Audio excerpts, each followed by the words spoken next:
Nosotros hemos escogido este tema porque tiene una gran importancia para un sector de la actividad económica en Colombia, que es la industria extractiva, pero porque seguramente esperamos que tenga hondas repercusiones en la evolución de la jurisprudencia constitucional en materia tributaria en lo porvenir. Que realmente aquí lo que se debate es un tema que pasa por la industria extractiva, pero que tiene de fondo unas problemáticas que son transversales al sistema tributario en su conjunto. Un poquito de antecedentes para ponerlos en contexto. La reforma del 22, el gobierno propuso, el Congreso decidió aprobar la iniciativa encaminada a limitar, prohibir la posibilidad de que los contribuyentes de las industrias extractivas, hidrocarburos y minería pudieran deducir de su base gravable del impuesto a las ganancias lo pagado en concepto de regalías. Como ustedes saben, quienes en Colombia, como en otros países, producen recursos naturales no renovables de propiedad del Estado, tienen que reconocer una contraprestación a título de regalía que se determina como un porcentaje de la producción del recurso una vez producido. Saben ustedes también que para producir los recursos de subsuelo, bien sea que se trate de hidrocarburos o de minerales, es indispensable incurrir en una serie de costos muy significativos, porque ciertamente el recurso in situ, esto es en el yacimiento o en la mina, es de propiedad del Estado, pero hay que extraerlo. Y extraerlo supone incurrir en una serie de costos muy importantes que van desde la prospección misma para determinar dónde hay un yacimiento o dónde hay un mineral comercialmente explotable. Esta es una industria intensiva en capital e intensiva en riesgo. La demostración más clara de ello es que el Estado colombiano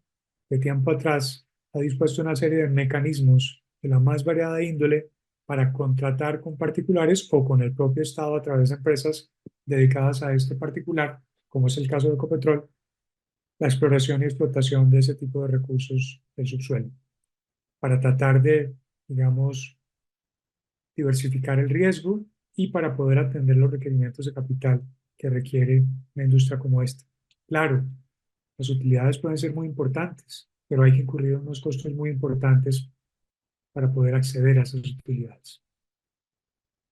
De manera que el asunto no era de poca monta, porque la propuesta del gobierno adoptada como ley fue que quienes produjeran recursos naturales de protección del Estado no podrían deducir para fines del impuesto sobre la renta lo pagado en concepto de regalía, si las regalías se pagaban en dinero, o el costo de producción del recurso de regalías, si las regalías se pagaban en especie. Obviamente esto afecta de manera diferente a distintos sectores. Por ejemplo, en materia de minería, la mayor parte de las regalías se pagan en dinero, que el Estado no dispone, digamos, de los medios para una comercialización eficaz de esos recursos. Mientras que en el caso de los hidrocarburos, el Estado sí que dispone de una infraestructura para efectos de comercializar esos recursos y por ello prefiere que las regalías les sean pagadas en especie. Impedir que el contribuyente de la industria extractiva deduzca de su base gravable lo pagado en concepto de regalías, en el caso de las regalías pagadas en dinero, pues es un completo exabrupto,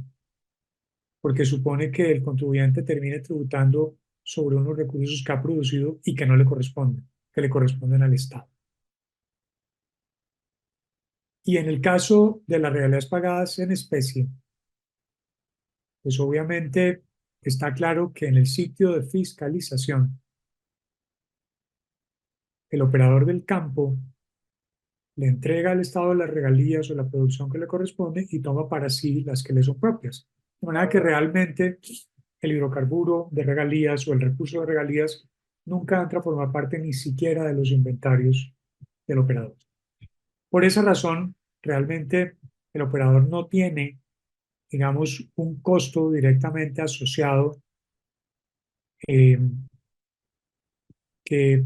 pondere o cuantifique el valor de las regalías pagadas. El único costo que tienen estos operadores es el costo de producción del recurso de regalías. Entonces, la fórmula del legislador, maravillosa fórmula, bastante artificiosa, por cierto, fue decir que como en el caso de quienes pagaban las regalías en especie, no había, digamos, un costo asociado al pago de las regalías, sino a la producción del recurso de regalía, lo que no podría deducirse para fines de la determinación de la base grabable del impuesto sobre la renta sería el costo de producción de la regalía, lo que generaba obviamente una situación dispar entre quienes pagaban las regalías en dinero y quienes la pagaban en especie. Pero era también una confesión explícita del hecho de que de lo que se trataba era de encontrar una medida desesperada para elevar a toda costa la base gravable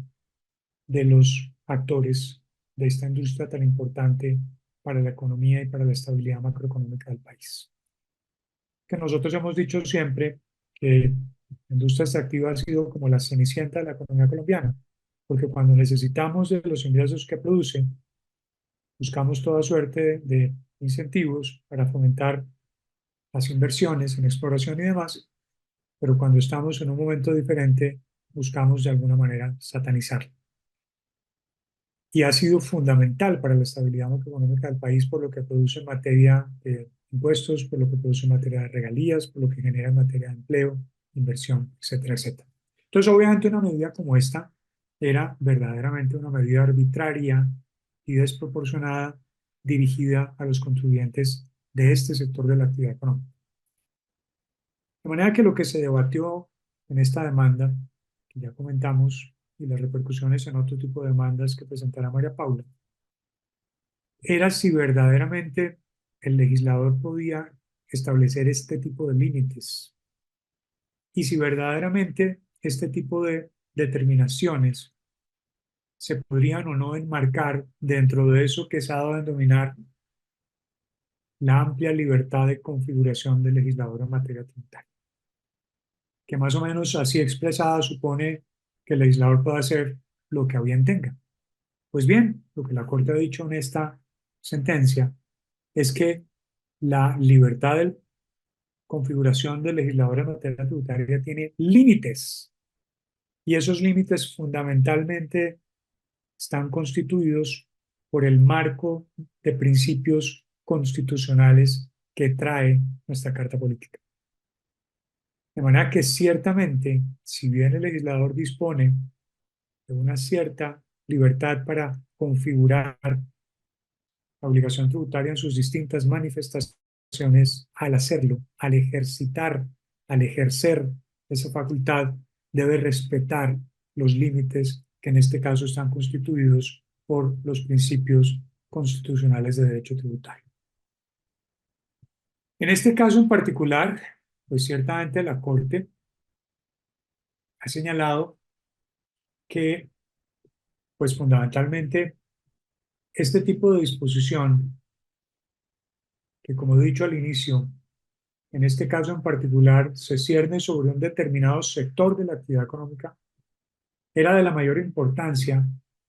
porque evidentemente cualquier medida de efecto equivalente para otro sector de la actividad económica tendría que tener el mismo tipo de reparo constitucional. Es que decirle a una compañía de la industria extractiva que no puede deducir lo pagado en concepto de regalías o el costo de producción del recurso de regalías es como decirle a una industria productora de zapatos que no puede deducir el valor del cuero. Es una expensa esencial, necesaria y de obligatorio acatamiento, sin la cual no es posible producir, desarrollar la actividad económica y producir la renta que de ella se deriva. Entonces, por eso era tan importante este fallo, no solamente por lo que implicaba para el sector de la industria extractiva, sino por lo que podría representar como precedente de cara a discusiones semejantes en otros sectores de la actividad económica. Y por eso lo que dice la Corte es fundamental, porque la Corte dice pues, varias cosas. En primer lugar, dice que se genera un trato diferenciado entre dos grupos comparables. Las empresas dedicadas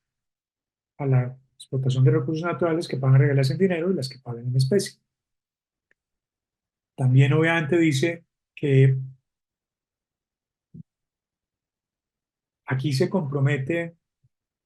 básicamente la libertad de empresa y la aptitud de un sector de la actividad económica para desarrollar una actividad y que obviamente se compromete el principio de equidad en su perspectiva de capacidad contributiva cuando se pretende que un grupo de contribuyentes tribute sobre una base que no constituye un enriquecimiento. Es que no podemos olvidar que el impuesto sobre la renta tiene como hecho generador la percepción de ingresos susceptibles de producir un enriquecimiento neto en el patrimonio del contribuyente, del receptor. Y si yo termino pagando impuestos sobre una base que no corresponde a la medida de mi enriquecimiento, pues verdaderamente se está tergiversando la base gravable del impuesto sobre la renta y el hecho generador que combinados producen la medida del enriquecimiento y el deber correlativo de contribuir.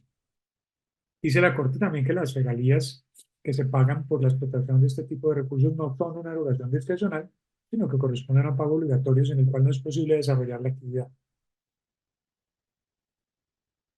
Y evidentemente, pues con ello, la Corte produce su fallo en el sentido de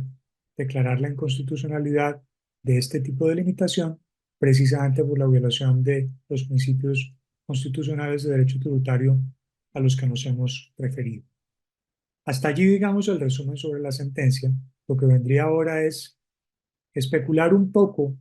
sobre si estas directrices que la Corte acoge en su sentencia pudieran tener un efecto práctico en otro tipo de discusiones semejantes que se van a dar en el curso de los próximos meses en el seno de la propia Corte, porque verdaderamente nos parece que si la Corte es consecuente en la interpretación y aplicación de estos principios, debería producir decisiones semejantes en otro tipo de discusiones si verdaderamente lo que se compromete en las disposiciones demandadas son los mismos principios. Para ese efecto, le voy a pedir a María Paula que se refiera a tres tipos de demandas que cursan actualmente y a lo que nosotros hemos pensado que pudiera resultar relevante de la sentencia de regalías para este tipo de discusiones. Me refiero particularmente justamente a otra de las demandas sobre el régimen del impuesto sobre la renta aplicable para usuarios industriales de zona franca. Me refiero también, por supuesto, a lo que tiene que ver con otro de los impuestos con fines extrafiscales que se creó en la reforma de la ley 2277, que es el impuesto a las bebidas azucaradas. Y en tercer lugar, y no menos importante, también a las normas sobre impuesto mínimo que presentaron Andrés y Marta hace un momento, en relación con las cuales todavía no ha habido un pronunciamiento de fondo. María Paula. Muchas gracias, Juan. Bueno, el impacto de la sentencia C489 de 2023 radica en que, como lo mencionaba Juan Pablo, la Corte sentó como precedente que la libertad de configuración del legislador en materia tributaria siempre va a estar limitada por los principios constitucionales. Entonces, actualmente revisamos tres sentencias, tres demandas de constitucionalidad que están en curso, que se fundamentan exclusivamente a la vulneración de los principios de equidad y justicia tributaria, por lo que podríamos adelantarnos y especular un poco a que la tendencia que va a tomar la Corte Constitucional para fallar respecto a estos va a limitarse en hacer juicios de razonabilidad, proporcionalidad e igualdad de las demandas que están en curso. En el primero de ellos tenemos la demanda contra el artículo 11 de la Ley 2277 de 2022, que modifica el artículo 240-1 con relación a la tarifa para usuarios de zona franca. De la lectura de la norma se puede observar que los numerales 1 y 2 establecen dos reglas distintas para el cálculo de la tarifa del impuesto de renta aplicable a los usuarios industriales de zona franca, según la procedencia de sus ingresos, es decir, si derivan o no de actividades de exportación de bienes y servicios. Bajo ese entendido, bajo ese presupuesto, el accionante argumenta que la modificación del artículo 241 establece un tratamiento tributario diferenciado respecto de los sujetos que en un principio se encuentran en igualdad de condiciones. Esto sucede cuando se dispone que una tarifa general es aplicable para aquellos que no exportan y hay una tarifa especial para aquellos que tienen vocación exportadora, es decir, se dejan por fuera todas las otras actividades comerciales que pueden desarrollar los usuarios de zonas francas. sin fundamento alguno o sin fundamento constitucionalmente admisible. Lo que motivó la demanda y pues lo que motivaría a hacer un test de razonabilidad por parte de la Corte debe girar en torno a que los sujetos son comparables desde un principio, son similares para comparar, ya que comparten más igualdades que diferencias, ya que ambos tuvieron que cumplir los mismos requisitos para la calificación y se encuentran obligados tributariamente de manera muy similar, como ocurrió en el caso de regalías, que la Corte se enfocó en hacer a un lado las diferencias reglamentarias o contables que pueden tener estos sujetos y enfocarse en general cómo comparten las situaciones jurídicas. Como segunda demanda tenemos la demanda al artículo 54, que adiciona el artículo 513-4 de la ley 2277 del 2022. Este es súper interesante porque la exposición de motivos de la reforma tributaria decretó que el impuesto a las bebidas azucaradas tiene un propósito extrafiscal que consiste en desincentivar el consumo de bebidas azucaradas con el fin de reducir los gastos del sistema de salud y mejorar el bienestar de la población. No obstante, a juicio del accionante, si bien las finalidades fiscales, a juicio del accionante y jurisprudencialmente se ha determinado que las finalidades fiscales y extrafiscales son legítimas a la Constitución, se evidencia una vulneración del principio de equidad en su dimensión vertical, ya que el fin extrafiscal del tributo no cumple con la finalidad o no se implementa de la manera que la Constitución considera legítima para alcanzar un fin que constitucionalmente está establecido. ¿Esto por qué sucede? Porque en suma la estructura del impuesto pretende y a la par genera una ventaja competitiva injustificada en beneficio de quienes producen bebidas azucaradas con gramaje inferior a 5 o 6 gramos por volumen de 100 mililitros, aun cuando se ha comprobado que el azúcar en las bebidas, independientemente de un nivel determinado en gramos volumen, generan un daño a la salud y generan altos gastos en el sistema de salud. Bajo estos criterios, consideramos que, como bien lo comentó la Corte en la sentencia de regalías, si una norma no cumple el fin o el medio empleado no tiene como propósito el fin constitucional, sí o sí se debe declarar inexequible. Y finalmente el artículo 10 de la ley 2277 que modifica el artículo 240 con relación a la tarifa general para personas jurídicas. En esa demanda se argumentó que la norma era inconstitucional, ya que la forma en que la norma define la tarifa del impuesto no tiene forma de incluir la situación material, capacidad de pago o beneficio económico percibido por una persona jurídica. Recordemos que lo dispuesto en el parágrafo 6 del artículo 10 de la ley 2277 no es un impuesto nuevo, sino una forma de determinar el impuesto de renta, por lo que se deben ver reflejados los principios tanto constitucionales como legales en el cálculo. Sin embargo, a juicio del accionante, lo que este parágrafo impone es un impuesto de renta a personas jurídicas solo por el hecho de ser personas jurídicas, lo que deja a un lado y es completamente indiferente al hecho generador del impuesto, que es la utilidad o la renta obtenida por la actividad económica. Eh, a, si nos encaminamos o si la Corte adopta la misma tendencia que adoptó en materia de regalías, para que la norma pudiera ser armonizada con la jurisprudencia y las disposiciones constitucionales, la fórmula que determina la base de tributación depurada debería incluir entre elementos propios del impuesto de renta como costos y gastos, mientras que como está, impone una tarifa plana en la que los factores directos e indirectos de la actividad económica de una persona no son considerados.